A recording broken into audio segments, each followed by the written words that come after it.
Well, that night, at the press conference, it seemed like, you were all systems go. I got a title shot.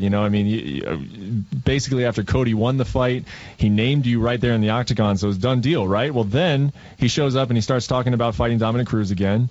He does interviews the following week saying he'd be interested in a fight with Jose Aldo, a rematch with Dominic Cruz. Conor McGregor's on his mind. What were you thinking when all that happened? Were you just like, oh my God, here we go again? This guy's trying to deny me a title shot. Yeah, man. He put his foot in his mouth way too soon and threw my name out there, and now he realizes he actually has to fight me. He doesn't want to fight me. He knows what's up. I'm gonna go through. I'm gonna run through Cody, and he knows it's gonna be a very tough fight. And so he went out there. He's not very smart. He's not a very bright kid. And he went out there and threw my name out right away, and instantly was thinking about it after he got in the locker room and knew that was a bad choice. So then the fight comes together. We don't have a date for it yet, but the UFC announces that you guys are coaching tough. Was that something that you wanted, or were you like, all right, that's cool, I'll be on reality TV for a little bit, but I kind of wanted this fight to happen sooner, or were you all right with the timing of it? I wasn't worried about the timing. I was just pumped that I was going to get the shot. And I've always wanted to coach the Ultimate Fighter ever since being on it and then having a good career in the UFC. I've always thought that'd be cool to coach it. But I had mixed feelings coaching against Team Alpha Male. A part of me was like, man, I don't want to coach against these guys. I never really wanted to be enemies with Team Alpha Male, and it was never my goal to be enemies with these guys and to cause all this drama, especially because I know how they act. But then the other part of me said that, you know what, this is going to be perfect. I can actually get up there, tell the truth, show my true colors. I know their true colors are going to come out and really show what went down with me and Dwayne having to move on to Colorado and, speak the truth. And so, ultimately, I'm glad I did it because that is the way it's going down. And yeah, man, I'm glad I did. I'm glad I did it. You mentioned there that that the way they act. What do you mean by that? The way that Team Alpha Male acts. What are you talking about? They're just childish, man. It's time to grow up. They're exhausting, man. This show alone, just the hours I'm putting into it's tiring. But it's even more exhausting with me having to put up with Cody's and just how dumb he is and then Team Alpha Male just being so immature all the time. It's just it's exhausting, man. It wears you out a little bit, It's just there with their personalities, and it just proves to me I'm glad that I moved on. I want to get both of your guys' takes on this. How real is this? When this show comes out, I'm sure there's going to be some drawing. I'm sure there's going to be some back and forth. Obviously, I have to see how this goes. I'm not allowed to go in there and watch every day. But whatever the viewers are seeing, TJ, you've even alluded to this, that you knew that the UFC wanted drama. They wanted that Team Alpha Male versus Dillashaw storyline. How real is that storyline for you guys at this point? Well, on my side of it, I didn't feel like it wasn't like a bunch of drama. I didn't go in there looking for drama and being pissed off with each other. But it just seems that now doing the show, it definitely seems a lot more real. And just being around it and just feeling how bitter and jealous they are. Really, Team Alpha Male, and which doesn't make sense at all, but Cody, because he has no 2 cents on me and Dwayne at all. He was there on my way out. I never even hung out with Cody. I was never friends with the guy. So, he shouldn't even have anything to say with it. He's just fighting Uriah's battle. His daddy Uriah is telling him what to do all the time. And so, on my end of it, I didn't have any drama, but now it just seems like they're so obsessed with what me and Dwayne got going on in our life and just so jealous that it just has turned into it.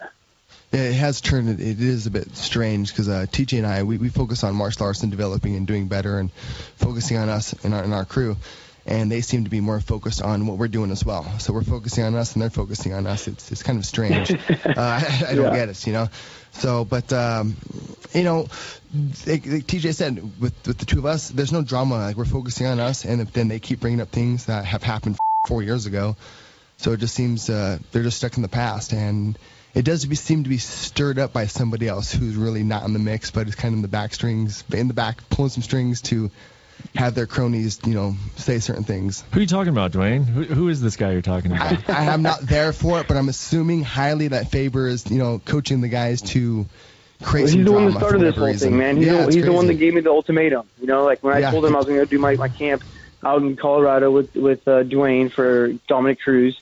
I told him I was going to do my whole camp out there and train with the Elevation Fight team.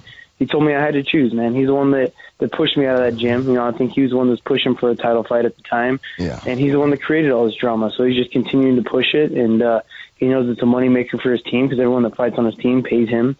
It's just a way for him to stay in the limelight, even though he's retired, and to create just. Yeah. How does Justin Buchholz fit into all of this? Because, I mean, he's the head coach now. TJ, you guys were obviously very, very close friends. Mm-hmm. It seemed like, Buchholz was really a guy who embraced the bang system while you were there as well, and it seemed that something that he wanted to learn. Yeah, they were all about, we went out there and we showed them how to run a fight camp, right? How to do things properly. I mean, they're obviously super talented, hardworking guys. Like, it was a win-win. We were all working together. We were all win-win. Everyone's doing really good. It was just time for me to go back and settle my family and focus on my own business. I didn't own, any of Team Alpha Male. I wasn't trying to. I just want to go and help those guys, help myself. We all get better, and I just want to get back to Colorado and move on. And went out there, and for me as well, I figured out what the proper training method is to train an athlete for the UFC, right? I figured out what that protocol is, left that blueprint there. I still have it, obviously, but it's part of their success was for me, and then a huge piece of my success was because of them. Again, it was a win-win, and it's sad to see how it's turning out. I genuinely, truly loved and cared for those guys. I put 110 into that team. I give everything I could for it, and and TJ's seen that, which is why we're still working together. I truly, genuinely care for the guys that I coach and train. And TJ and I we're the dynamic duo and helping each other grow, and it's fun.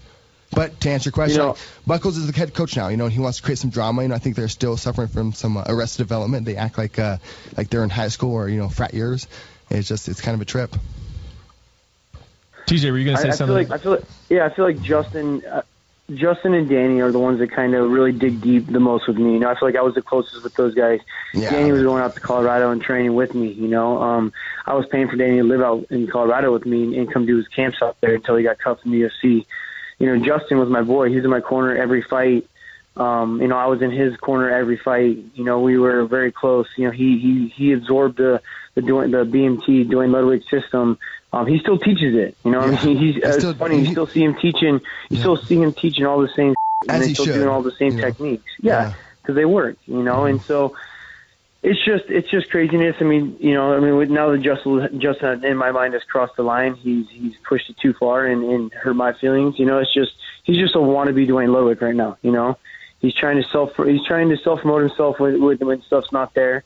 Cody did win a world title, which is awesome, but everything else he's got going on, he's just trying to make his own name. And the way by doing that is now talking crap about me and Dwayne and making a name for himself.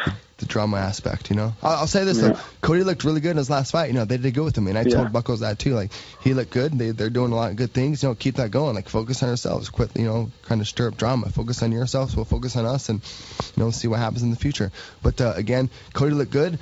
I will say this: Cruz did not look good. I think Cruz looked off. I think Cruz took the high road and said no, he was healthy and everything, but he did not look the same Cruz at all. I mean, how about you, Brett? No. Do you think he looked to be the same Cruz? Yeah, it's always difficult when you're trying to figure out, was that Cody making him look that way, or was that Cruz it was a combination of two things. Cody had a really on night, and Cruz had an off night. That's what happened. My very expert opinion. I've been in this game longer than Dana White. Like, this is what I do. I've dedicated my life to martial arts, and my professional expert opinion is that Cruz looked off and Cody looked on. Perfect. I've had those nights too, both directions. It happens. But again, he looked really good. He was prepared. I know you guys don't want to talk about the drama because that's not what you want to focus on. One specific issue that they brought up, or specific thing that they brought up, is that they had this GoPro tape of TJ getting knocked out at Team Alpha Male, and you've already came out and said that doesn't exist because that never happened. I don't remember seeing it. Yeah. I do want to ask you, TJ specifically. When a fight like this happens, though, and that Buchholz is a guy who films his practices, does a little piece of your mind run back and say, what kind of dirt do these guys have on me? Was I ever in the middle of a camp, dead tired, and Cody was out wrestling me because I had just wrestled 5 guys and he was a fresh body in there? Like, does any part of your brain wonder, like, what did these guys got in me that they could release? Did the thought cross your mind? No, because I could care less. That's practice. You know what I mean? Like, everyone's got their bad days. That's the great thing about training at a place with a bunch of good fighters. Mm-hmm. You're going to get beat up. That's the only way you're going to get better, I do believe that there's no footage. I mean, actually, I can almost guarantee it, unless I really did get knocked out and can't remember it. But there's no footage of me getting knocked out, and it's just them creating it. And I've told them to bring it out because I could care less.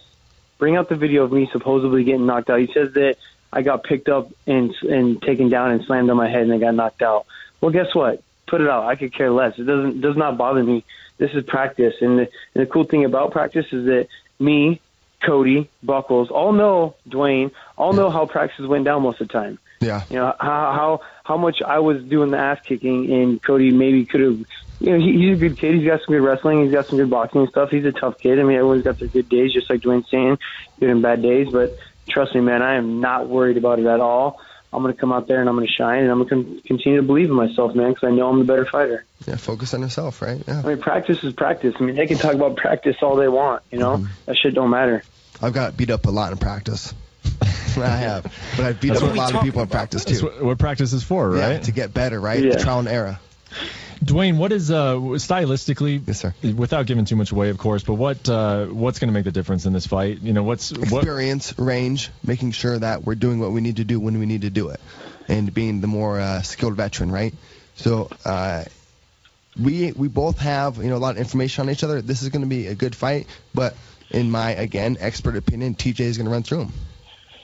What kind of differences does it put in a fight preparations when you are so familiar with one another? Like, I wasn't even gonna let you finish. Sorry, buddy. I always interrupt. Go ahead. My fault, buddy. No, I was done. What does that do when you have all this information? One thing that we're always doing is improving. You know, so what we did 2, 3, 4 years ago is not what we're doing today. We're always continually improving, and you have to with the constant evolution of mixed martial arts anyway, right? And that was one of the ultimate goals of Kyokushin Karate, the Masuyama, is to find out exactly what works, and that's a continually changing process day by day. So the drills that we do today aren't the same drills that we did 2 years ago. Sorry, I swear I get excited. So we're always improving. I can't say what they're doing, but I know that we're always getting better. TJ is on another level. He literally is. I mean, as you've seen his last performance, TJ is literally a modern-day ninja 100%. TJ, when is this fight happening? Go ahead and break some news on the 5 Rounds podcast. When are we seeing this? You know, I haven't got an official date, but it sounds like it'll be when the show's done airing. The show starts airing April 19th, so I believe the show's like a 12-week thing. It should get over the beginning or middle of July. So I'd imagine right after that. You know, I was told that it'll be a pay-per-view card. It will not be on the finale. So I was told that the fight is going down after the show. So, I mean, I don't even have an official date yet. So, I mean, it's a long ways away. If it was up to you, would you prefer that this fight, do you think it's strong enough and that, you know, after the rub of the Ultimate Fighter that it should be a headliner, or would you rather let like a John Jones return kind of take the promotional responsibilities of that, or, you know, like a Cyborg fight or something? Like, would you rather be part of this major card that perhaps you're not the main event, or would you rather be the headliner? No, I really don't care, man. I mean, ultimate goal is just for me to get my belt back. If it happens on a paper, it happens on an Ultimate Fighter finale, I could care less.